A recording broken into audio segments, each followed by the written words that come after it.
La dignité du prisonnier. En fait, Tubi Besson-Brasse a été évacué vers cet hôpital pour y être soigné. Il était enchaîné au lit et nourri.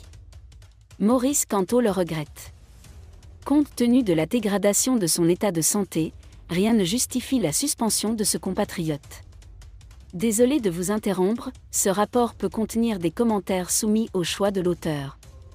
S'il vous plaît, si vous êtes nouveau sur cette chaîne, veuillez vous abonner et activer la cloche de notification.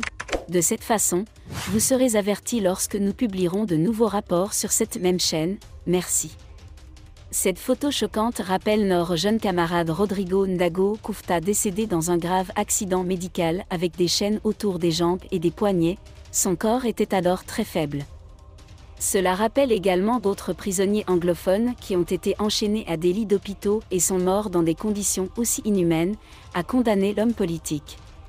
Appel à des sanctions contre l'injustice. Les dirigeants du MRC espèrent que ce comportement ne restera pas impuni. Même les personnes condamnées à mort ne devraient pas être soumises à des traitements aussi cruels, inhumains et dégradants.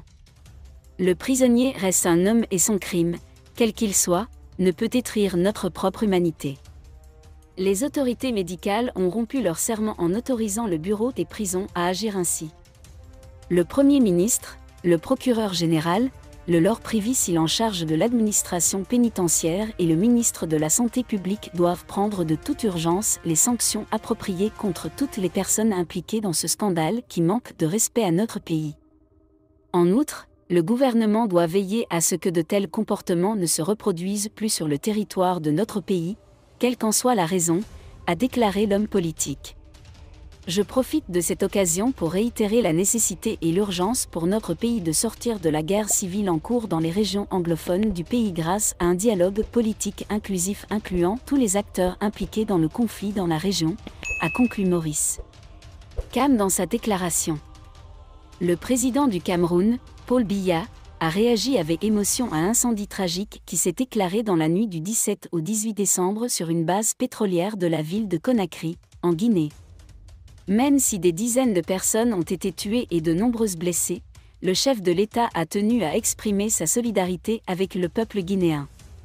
Paul Biya a commencé, dans une lettre aux autorités guinéennes, mardi 20 décembre, à exprimer ses sincères condoléances aux familles des victimes.